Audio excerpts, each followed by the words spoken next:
Alright, man, peace.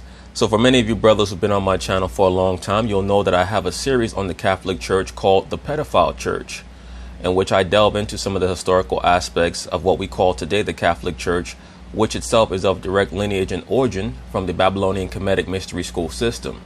And most of their rituals and practices are just a contorted and watered down version of what was utilized in the ancient world to show their veneration for what they call the quote-unquote divine trinity. That being Asar, who we call Osiris, Aset, who is known today as Isis, and Heru, who's conventionally known today as Horus.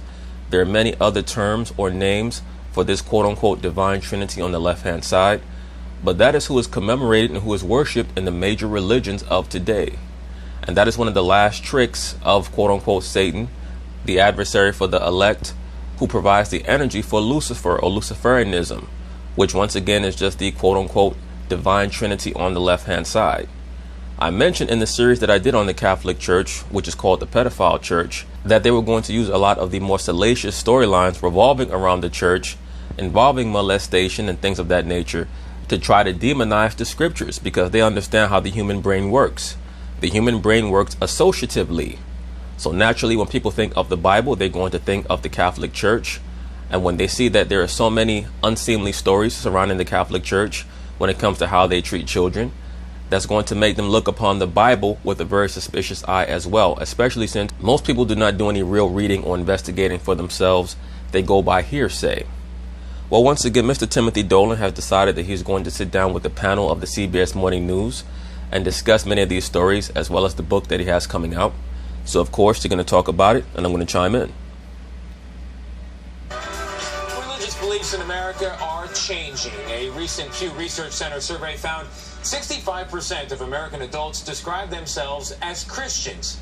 I would be very interested to know exactly what areas in America they took that poll in, because I seriously doubt if 65% of people in the United States recognize themselves as quote-unquote Christian, or if they even know what that means. Maybe they believe that it means that they believe in the Most High in Christ, but most people do not even know who or what the Most High in Christ are according to the Bible, what the Bible is actually about, and who Christ was sent for, and what his purpose was while he was on the earth. It's very difficult for a lot of brothers who are in the knowledge to understand why other people do not understand what is plainly written in the Bible, but that's because it's not for everybody. It's only for the elect. And that's why, instead of getting frustrated at the inability of others to understand what the written word states very clearly, you yourself should be more happy that you can understand what it states. There's a very strong spiritual obfuscation or obscurity that's prevalent in the inability of people to distinguish between what the Bible states and what's going on in a particular religion. And that's why it's plain to see that any religion that has over 1 billion members, like the Catholic Church does, or the quote-unquote Christian Church, or Islam, or any of these other major religions, cannot entail exactly what the Most High has prescribed for his chosen, because if they did, they would be nowhere near as popular as they are. That is down 12% over just the past decade. 26% identify as atheist, agnostic, or nothing in particular. I'm not quite sure if I believe any one of these stats, because let me say this, and I'll be doing a video on this relatively soon. Witchcraft is skyrocketing, especially amongst females. You brothers have to be very wary of these females that you're dealing with, because many of them are delving into Wicca or witchcraft. That's up from just 17% in 2009. Cardinal Timothy Dolan is the Roman Catholic Archbishop of New York, and his new book is Who Do You Say I Am? Once again, brothers, the term cardinal is an allusion to a hinge. In the same way that Christ called himself the door in John the 10th chapter, the Pope views himself as the door or the bridge. That's why he's known as the Pontifex Maximus, the Great Bridge. So the cardinal, and the term cardinal means the hinge or cardo. He is the stabilizing force surrounding the door. That's why he works in tandem with the Pope. That's what the term cardinal means. It's an allusion to a hinge on a door. Reflections on the Bible, the saints, and the answer that is Christ. He writes about the importance of God and faith in our everyday lives. And Cardinal Dolan joins us first on CBS this morning. And brothers, always pay attention to the fact that the Catholic priests like to rock outfits that have the motif of black, white, and red for the black mass. They're actually witches. And many of them do not quite understand that. Some of them who are higher ranking, they do, because some of the mysteries are actually revealed to them as they ascend up the levels.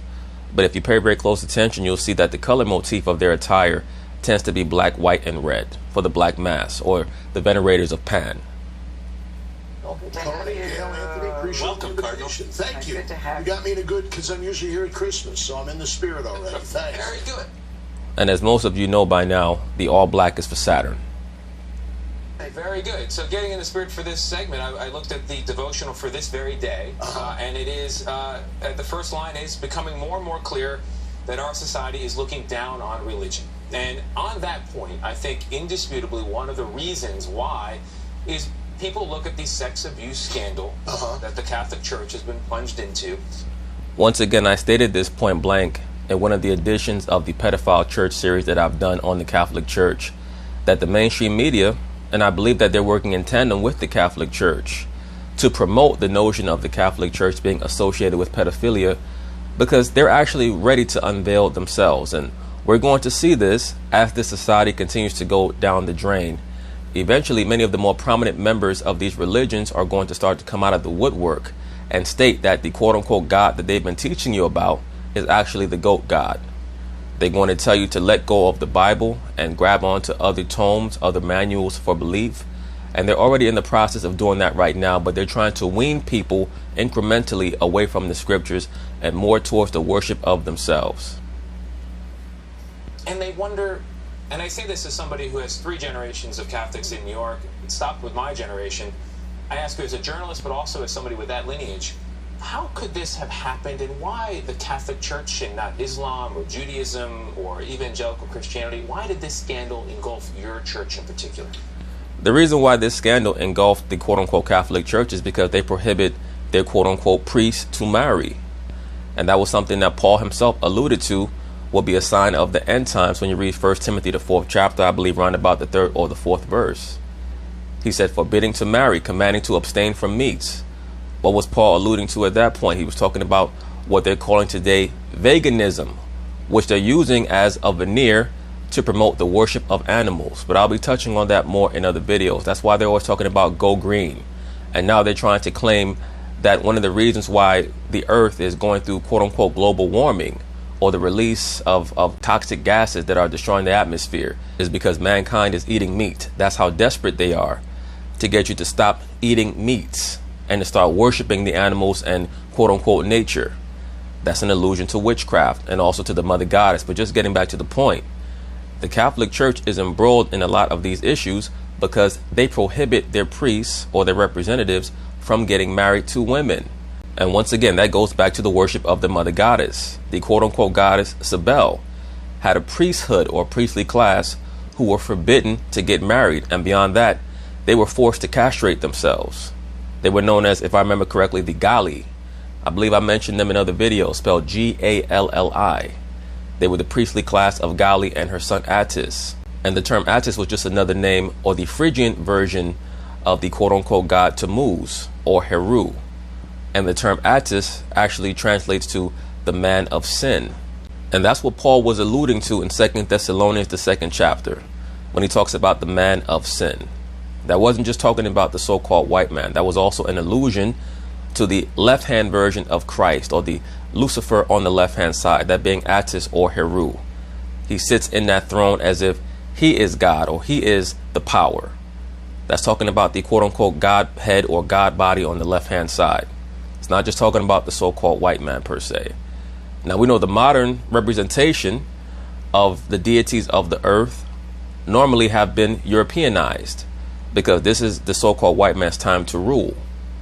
But that term man of sin is a direct allusion to Attis, and the priesthood of the Catholic Church is the priesthood of Attis or Heru.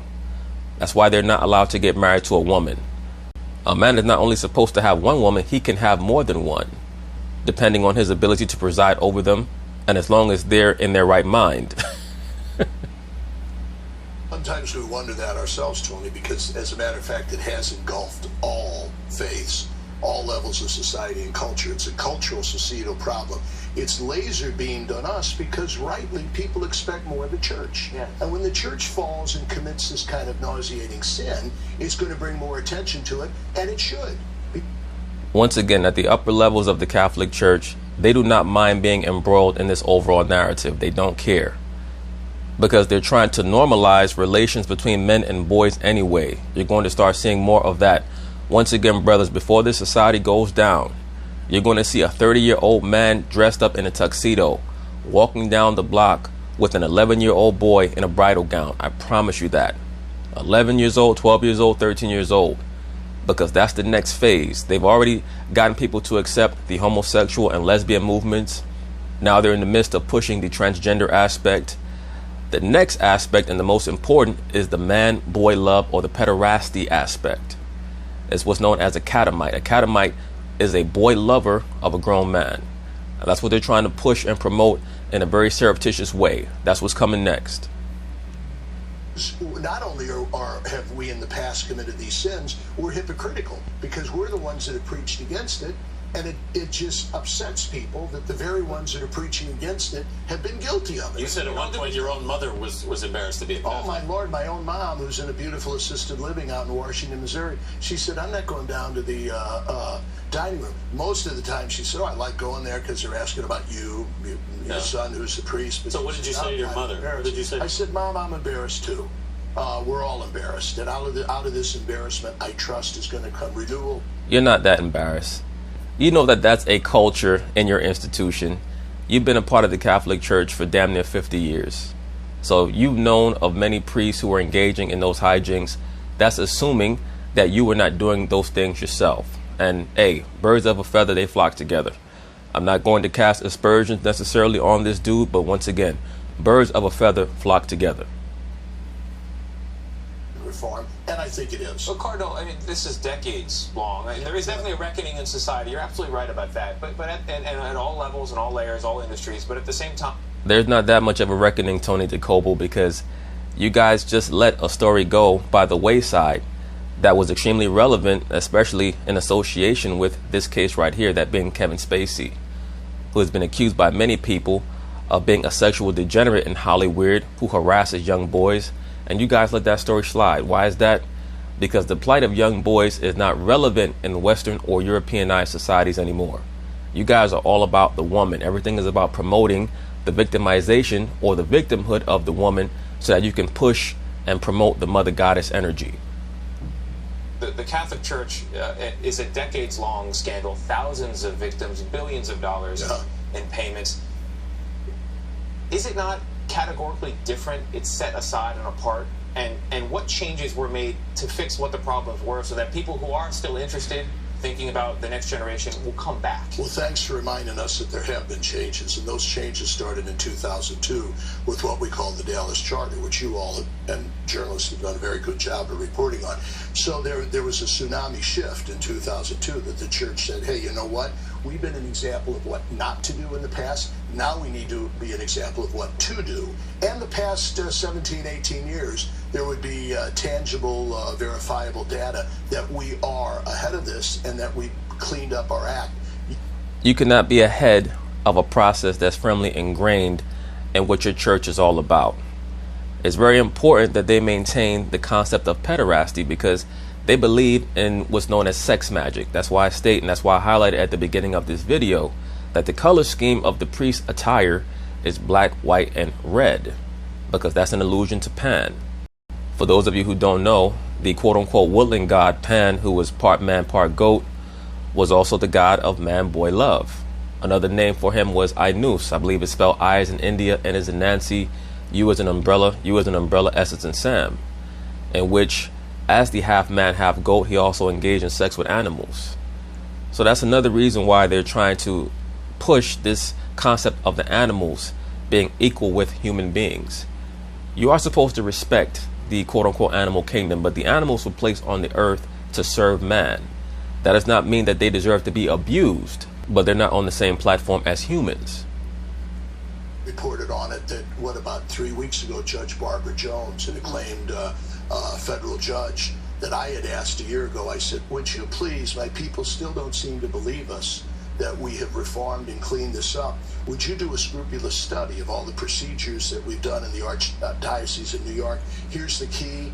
If you were truly serious about cleaning up what's going on in the Catholic Church, you would demand, not just say that it's okay, but you would demand that your priests get married because they're supposed to be an ensample for the flock.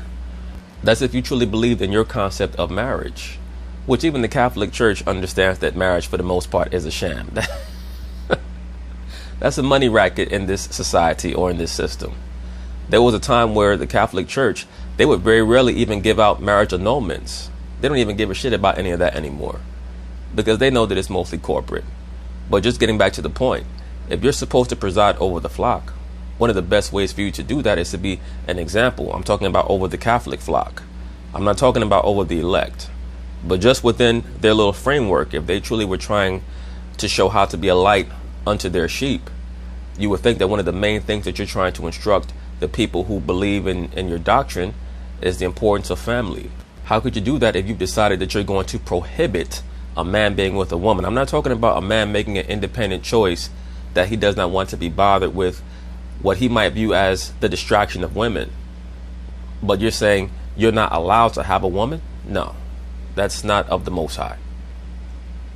No records are barred, and report back in a year. And she did. And she said, I give the Archdiocese of New York an A. They have kept their promises. And let me say this also. The same thing goes for nuns. There are many scandals that occur within the Catholic Church where priests are sleeping with nuns and they take the baby and either give it away to an orphanage or they kill the child. They abort it or they take it within some of the lowermost caverns of some of these churches, especially in Rome under the Vatican, and they sacrifice the child to Baal. A lot of that is going on also from a ritualistic perspective.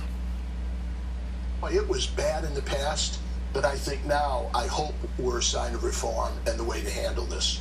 You got an A, but Monsignor John Paddock in your archdiocese was accused earlier, as you know, of molesting at least 5 boys for more than a decade. The allegations continued.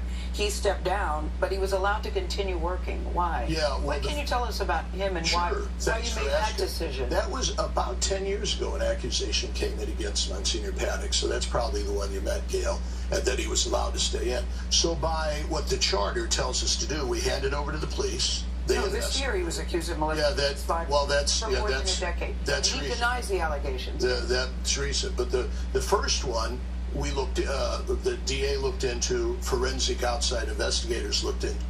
Damn, the Cardinal shining. He got a big old gold ring on. And it went to the lay review board to say this charge is not credible. So he was allowed back in. You're right. Of late, other accusations came in, but there's a lot of people accused. But we look for, there has to be some type of substantiation. That having been said, we finally said, John, this is not good. There's accusations coming in. Yes, we have to look for substantiation. In the meantime, you need to step aside. What we promised... Right, but you're still taking care of him. So, I mean, you're full of shit. No priest against whom there's been a substantiated allegation can ever again serve in ministry. Are you still supporting Paddock financially? Yes, we are. Yeah. Ding. He's still innocent until proven guilty. Since the statute of limitations has been lifted, how many more lawsuits have been filed? Oh, there's a lot. Now, we had already entered into the Independent Reconciliation and Compensation Program. That's 4 years old. That has been praised by victims and the public alike. And in that, there were about 350 victims that came forward and reported a sense of resolution and finality, and we're grateful to the church. Catholic, I'm concerned about the time because I'm curious to get your thoughts on the group of Catholic bishops that decided or advocating for men at the to Synod. be married. Yeah. What do you think about that? Well, it's just human nature. The Most High gives each and every human being a yearning to be with someone else. So to prohibit that man from being able to marry, that's not of the Most High, that's of Satan. And when I say marry, I'm not talking about a contractual obligation or signing a contract or getting a marriage license. I'm talking about having the ability to be in a real relationship with a woman. It's what we call a synod, which is an anything goes round table and conversation. There's been synods since the mid-'60s every 3 years. Pope Francis sort of opened him up a bit. This was a regional synod, Gail, in the Amazon, because he's worried about the environmental, the poverty. But do you think it's a good idea for a priest to have... Really what was going on in that story that the Cardinal and Gail are speaking about is that, if I remember correctly, they had a shortage of priests down there. But you also have a lot of the Aboriginal people who are very zealous for the Catholic Church, but the men were married. So they wanted to have permission granted to them to become priests, even though they already had wives and children. Option of marrying? I'm glad they brought it up. I'm glad they talked about it. We act like it's a big secret, but heck, my barber asks me why priests can't. How do you feel about it? Yeah, would you want to get? Would you like there to be a Mrs. Dolan? He's gonna ask you out if you're not careful. Dolan's like, I'm 69 years old. I've been happy for 69 years. Why the hell would I want to be miserable going into year 70?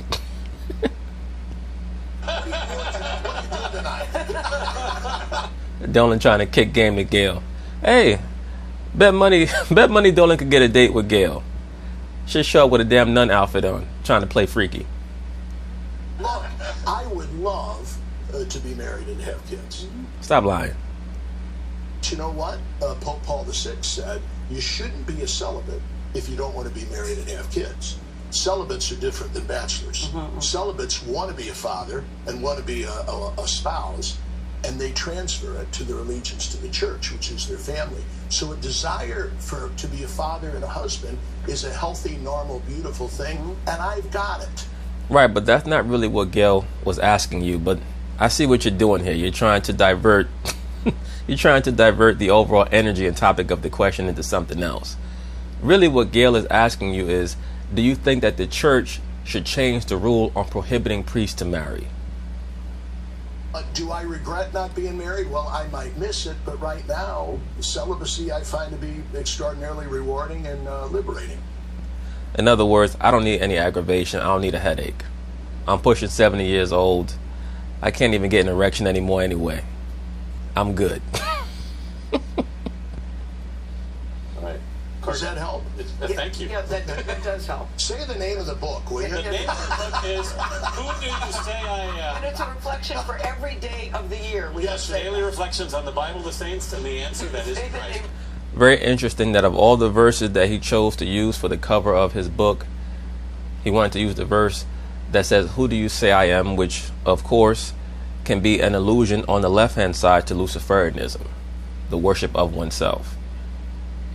For being with us. A great Christmas present. We'll be right back.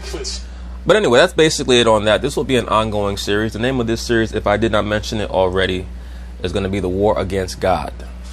Once again, they're going to try to push the notion or the sentiment that religions are bad because they understand that by connection or by osmosis, people are going to associate the evil within religions with the quote-unquote non-essential aspect of the Bible.